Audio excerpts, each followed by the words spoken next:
Right, this video is about how we find pitches on campsites and how we find parking when we're not on campsites. So it's called pitching and parking. Not pitching and parking? No, it's not a golf video. No. So what it's not about is about wild camping, because we don't tend to do wild camping. There's plenty of other channels that will cover finding pitches and wild camping. I think of Urban Motorhome. And John and Mandy did a good video on what to look for a park up. Yeah, so this is more about us pitching up on a campsite. Yeah. And when we go out for the day. Yes. Yeah. Yes. I know we're boring, aren't we? But yeah, all right. Just get on with it. All right. So what do we do when we're looking for a campsite? What do you do normally? What do I do? Yeah. Well, normally should we start with the Caravan and Motorhome Club? Okay. Yeah. To begin with. Yeah. When I'm looking for one of their sites, obviously I go on the website, I find the site that we want to go to. I then normally look at the site plan, just to see what type of pitches they've got. And you've got one here. I've got one here of Beechwood Grange. The reason I started doing that was, when we went to Beechwood Grange, I chose a blue pitch, and there weren't many of them, so that's why I tend to look at that first. Okay. Anyway, so what type of pitches does the Caravan and Motorhome Club have, and what colour are they? Right. Because there's a peg, and it's all different colours. I mean, the thing with the Caravan and Motorhome Club is that you can choose your pitch, and to make sure that you're choosing the right type of pitch that you've paid for, they colour code all the pitches. That's right. So people often ask on the videos, what does the white peg mean, or what does the blue peg mean? Yeah. So you're going to go through those. I'm going to go through them. Right. We have a list. We have a list. Right, standard with awning is a white peg, and that tends to be the majority of the pitches. Standard without awning is blue. Yeah. Service pitches with awning are red. Yeah. Service pitches without awning are black. Right. They're seasonal pitches and they're purple, so you can't pitch on them. No, so seasonal pitch is where someone's prepaid for a pitch for say 3 or 6 months or something like that. And often there's a caravan on it anyway, so you couldn't. So you don't often see the purple pitch anyway. No. No, so then they have grass pitches, which are the same colour with a circle, not a square. So if it's a standard with awning grass pitch, it will be white on the map, but it'll be in a circle. On the map, On the map, it's not the peg isn't. No, the peg is exactly the same. That's the white peg or the blue peg. Right. Some sites have tent pitches and they're yellow with a circle, because often they're on grass. Right. Yep. Okay. And then the only other type we've seen are economy non-electric, and we saw them out in Nahara, didn't we? That one right up in the Highlands. Yeah, so that's off-grid on a campsite. Yeah, that's brown. Yeah. Yeah. Did we actually stay on one? I can't remember. No, we stayed on one with electric. One with electric, yeah. Okay. So they've got some premium pitches, they call them, haven't they? They've just sort of started with them because they've redeveloped the site of Caton Village. Yeah, and that's a site we went to, hang on, which year are we in? 2 summers ago. Yeah. And it was being redeveloped then, wasn't it? Yeah. It has been now. And they've introduced their premium pitches, their service pitches, but they have more facilities like a picnic bench and a barbecue on the pitch. Yeah, so we're looking forward to getting back to Caton Village. To see what's, so as we say, normally I try and look at the site map, see how much of each type is available, and then when you go to book, they're normally listed standard with awning and whatever pitches are available on that particular site. Okay. Right, so now you're going to tell us about the Camping and Caravanning Club, because that's the more difficult one. Well, it's not that it's more difficult, it's different, because you choose the sort of pitch you want when you book it. So when you go on their website, almost the first thing it asks you is what size outfit you've got, and they need to know that so they can recommend which pitch you're going on effectively.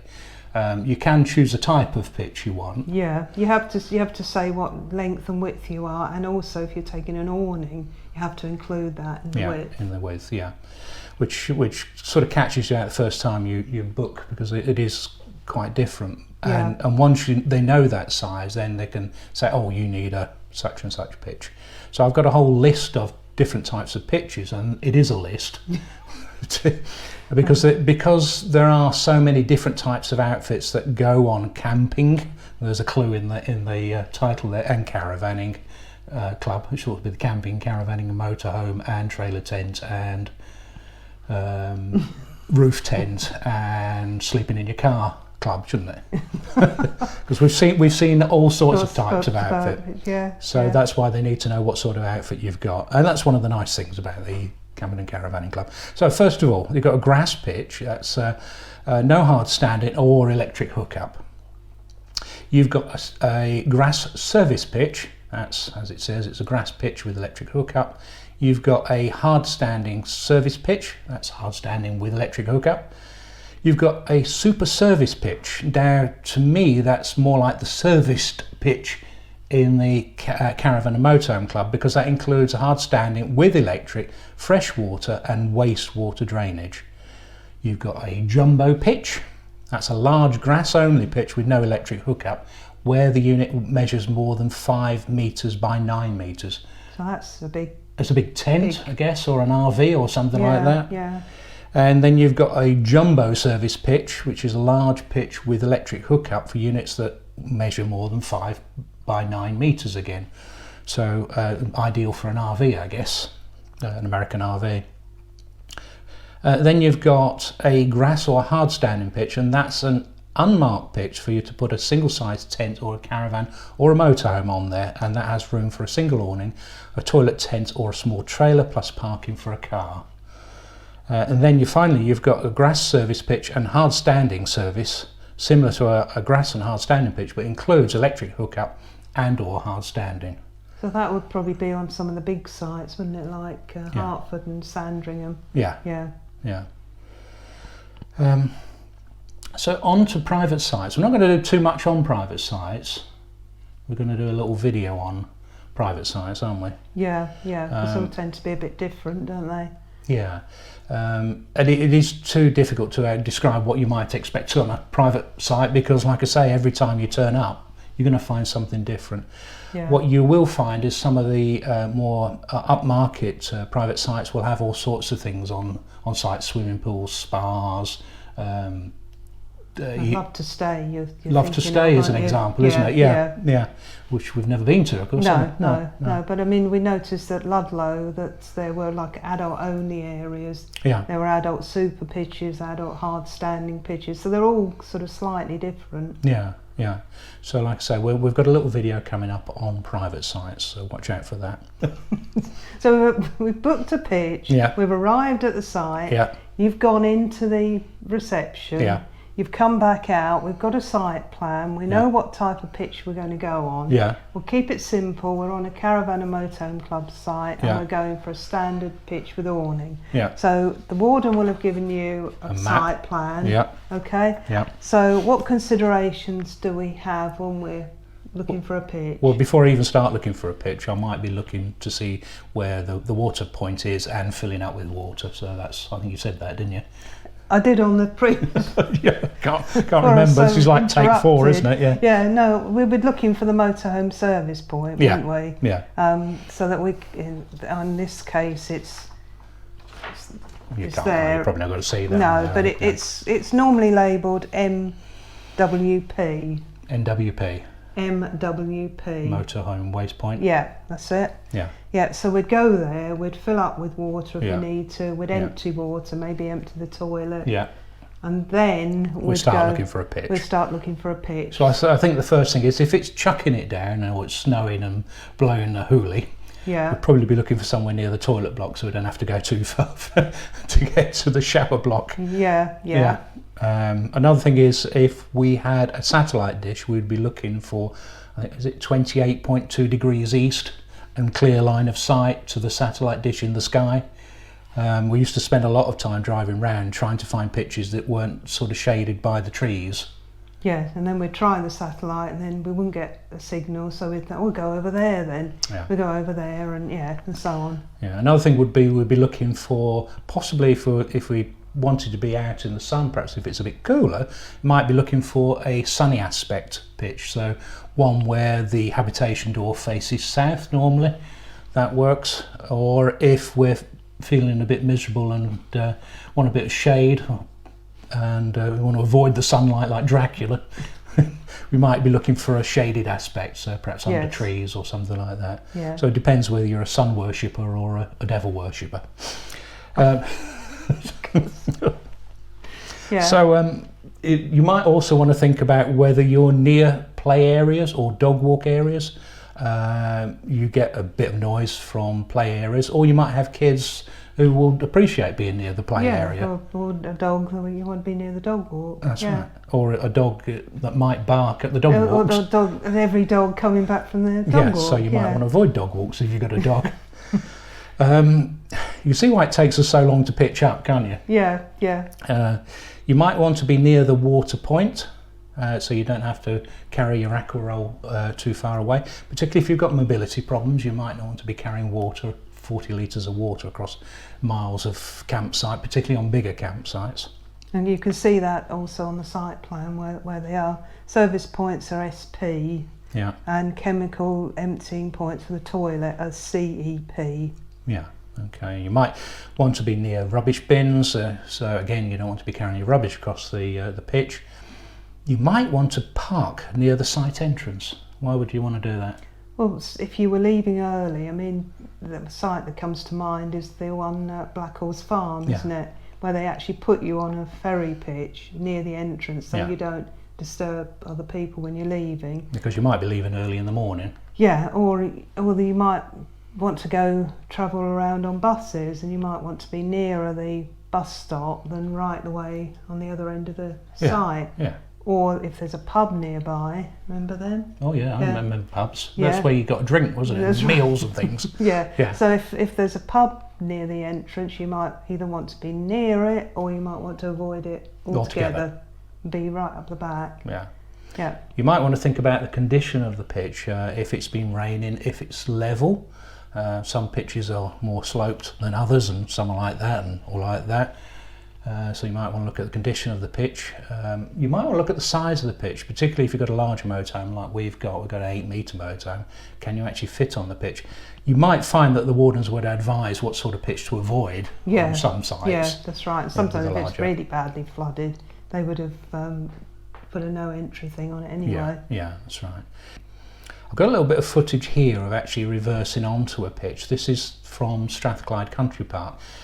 You're normally expected to reverse onto a pitch, but if you've got a Continental van where the habitation door is on the other side, they might suggest to you that you go in frontwards.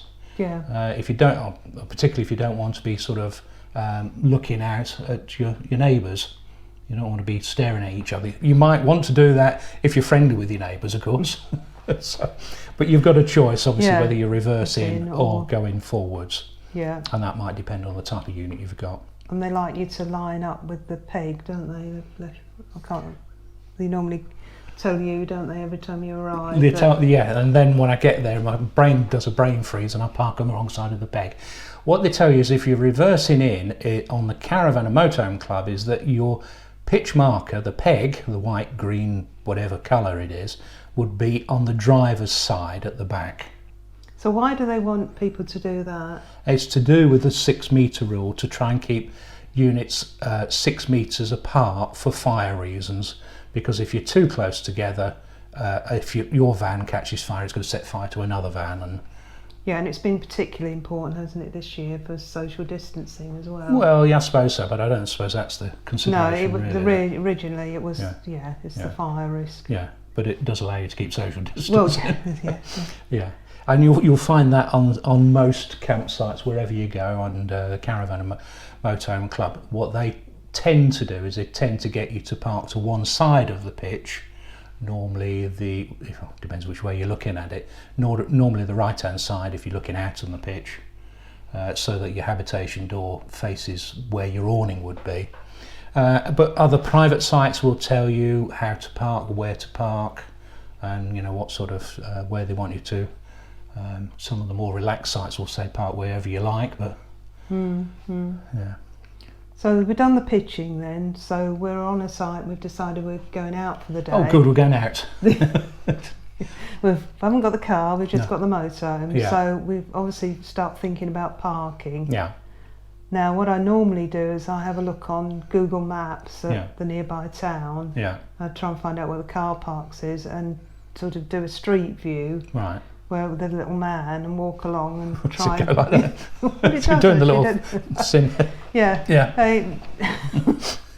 We walk along with him and just see what the car parks look like. I mean, that's why when I looked at Ludlow, I thought, oh dear, we won't get in that market car park, I don't think. No, it was a good job we had the car with us there, wasn't it? Yeah, it is, So then some towns actually have motorhome parking spaces, don't they? I'm thinking of Canterbury. Yeah. I'm also thinking of Tintagel. Yeah, well, in Canterbury you can stay overnight in their car park. I don't know if it's changed. If anyone can let me know, that's be interested to know. And if there's any other campsites people know about, campsites, parking where you can stay overnight. If you subscribe to Practical Motorhomes, they'll list some of those places as well as places to park for the day as well. Yeah, we parked in Canterbury, wasn't it? It was good. It was right near the town. Yeah, we only parked during the day. We could have stayed overnight. Yeah.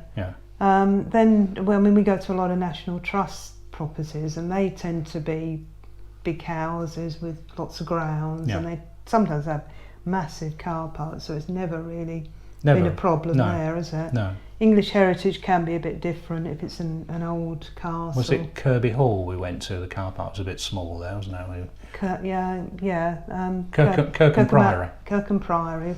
Get those two mixed up. Begins with a K. Yeah, but what we decided to do there was we booked tickets very early in the morning, and when we got there was hardly anybody else there. No. But that wasn't. And that's a tip actually. If you're going to a property like that, go early. Yeah. Because you'll get the better car parking spaces or motorhomes parking spaces. Yeah. But other places, we found Fountains Abbey has got a huge car park, hasn't it? So we had no problem there. Yeah. And that's what I tend to do. I tend to use Google Maps, where we're going, and go use the street view if I can, and just imagine we're going along and does it look okay? Yeah. Other people have mentioned Park for Night. It's an app you can get. Yeah. And that will tell you about parking and overnight parking and that sort of thing. There's an app on our sat-nav called Trailer Parks, which I admit we haven't used, but that can recommend places where you can park your motorhome as well. Yeah. Or sometimes I just Google it, type in Mark Motorhome parking, and sometimes it suggests somewhere. Yeah. Other considerations are parking in perhaps a supermarket car park or a larger public car park. If you're over 2 spaces, I would tend to buy 2 tickets. Yeah. And it just to be safe rather than sorry. And a lot of public car parks, I think you've already mentioned this, will have motorhome friendly parking. That one at Fort Augustus had yes, it did. Had a load of parking for motorhomes. Yeah, it did. Which was really good. Yeah. You tend to find that in touristy places. Yeah. Because obviously they want to attract motorhomes into their places, which always puzzles me why councils put up height barriers. But there you go. Yeah. That's another subject altogether. But we haven't found too many problems when we've gone shopping, have we? When we've done click and collect in the motorhome. And we've actually gone to the car park. So the bigger supermarkets. Yeah. Even supermarkets at when we were on Lewis at Stornoway. Yeah, there was a co-op there, wasn't there? We managed to park in there. So, I mean, it's really just a case of having a look at Google Maps, or if you can find where the supermarket is, just have a look on Google Maps and the satellite view. You can sometimes see that you can park there. Just remember at Stornoway we couldn't get in the Tesco. Oh, that's right. You couldn't get in the Tesco. It was the co-op that was. Yeah, we were going to. Yeah, we went back to there, but we did manage to park in the castle grounds, didn't we? Yeah. There was quite a bit of parking there. Yeah. Decided where we're going to park. We've arrived at the car park. Yeah. What do you normally do then? Well, I'll do a little recce. If I've just arrived, if I can get out, I'll have a walk round and see what the potential parking space looks like. Have a look at the back, check if I can put the back of the motorhome overhanging perhaps a bit of grass. That's always handy. But couple of things to point out is have a look underneath. Check for any sort of low stones. I remember when we went to the Grey Mare's Tail parking, and I reversed back and everything looked all right, but there was a nice little rock about this big that just caught the underneath of the motorhome, and I was relying on the rear view camera, hoping, you know, that would see everything. It doesn't always see everything, so it is very sensible to get out, have a look underneath, but also have a look above as well. You don't want any trees leaping out and biting you, and ripping your roof off. Trees can be vicious, you know.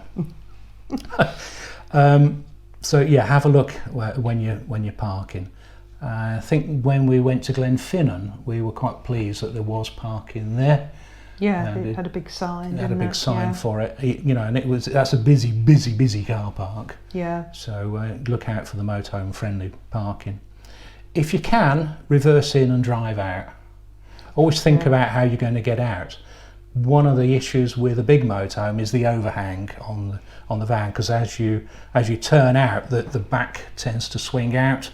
So if you've got cars either side of you in a standard size car parking space, you've got to think, am I going to be able to get out of here, because the back's going to have to swing round as I turn to the left or turn to the right. And sometimes you just have to think about that. It helps in a car park if you've got no choice but to park in a standard size car parking space, to park towards the edge of the car park, so you've got perhaps the grass on one side of you. Yeah, we've tried to do that, haven't we? Yeah, so you haven't got to worry about one of the sides. That's right. So you then can swing round and get out. So plan your exit, I suppose. Is really what I'm saying. Right. Yeah.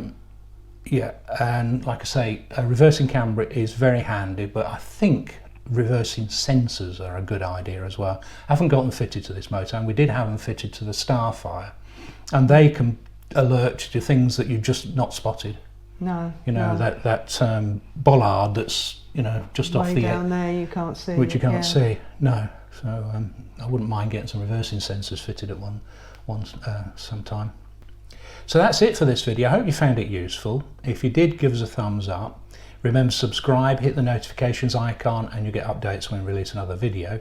But before I go, I'd like to ask if you've got any tips for when you're pitching and parking. Is there anything I've missed? I'm sure there probably is. Or any things you want to say about pitching up or parking, or how you find parking. Why not share it in the comments below, and that'll be really useful. Yeah, it will. Yeah. Is that it? That's it. I think that's it. Yeah. That's it. So thanks for watching, and we'll see you soon. Yeah. Bye then. Bye then. Hopefully it will be on the site plan that they give you when you book in. I thought I'd turn my notifications off there. Never mind. Right, so we've gone and filled up with water. Yeah. We're now driving around. So what else do we think about? Well, we might be thinking near the toilet block if it's wet. Oh, goodness me. Right, so we've booked a pitch on the site. We've arrived. Yeah. And we've lost it now. Take two. Take two. Because that beats. Yeah, I think it'll be going the outtakes, this bit, wouldn't it? Yeah, definitely. Right, so... So the next thing is about parking, and this is when we go out for the day. It's missed a bit. Oh? That's the yeah, all right. I haven't got the light on. Ages of being sitting in the picture.